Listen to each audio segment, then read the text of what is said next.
Hi, thanks for stopping by my YouTube channel. Today's video will be a support video entering two different contests. Thanks for joining me.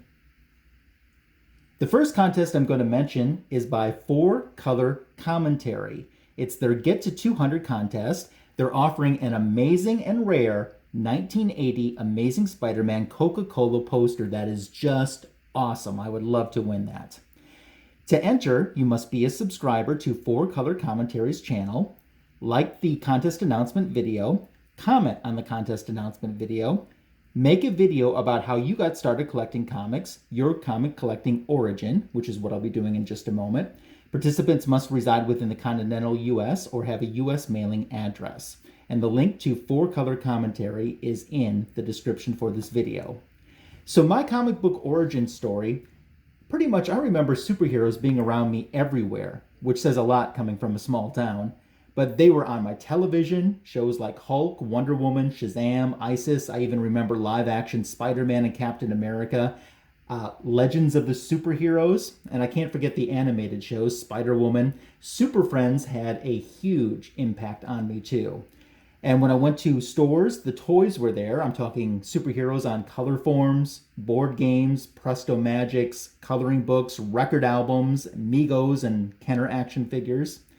If I had to guess, I think it was that exposure that led me into the world of comic books. I don't remember what my first comic book was. I really wish I did. But my earliest comic book memory is looking at a Super Friends or a Justice League comic book and saying how much I liked Wonder Woman. My parents told me that she had a book of her own, which I had no idea about. And it took several weeks before I could find a copy of one. So I actually do know what my first Wonder Woman comic book I owned ever was, which is kind of cool.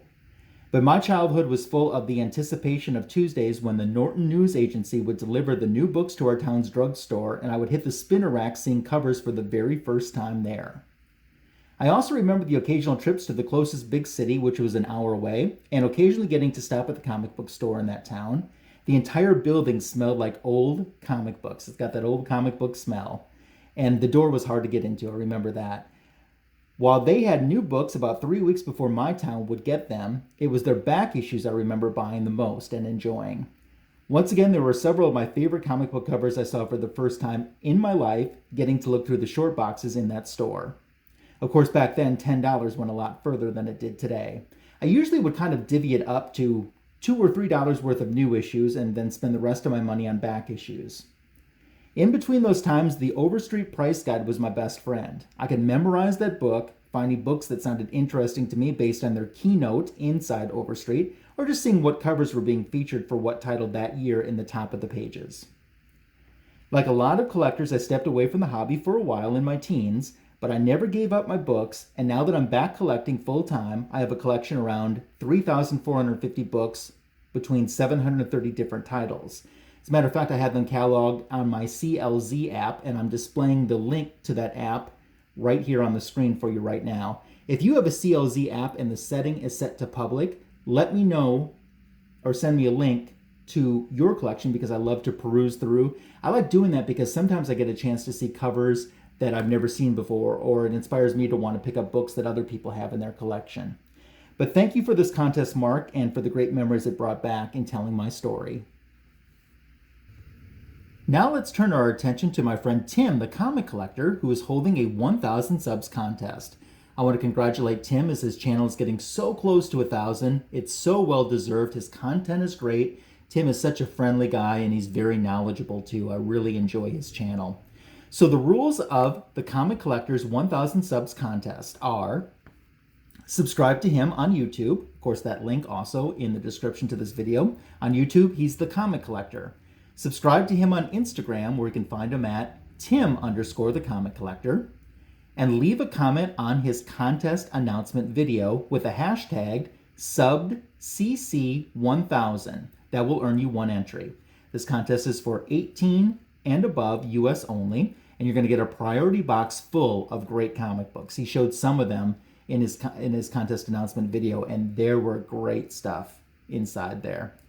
Now, if you share on Instagram the video or post he made and tag Tim in that along with 10 of your other friends, that will score you an additional 2 extra entries.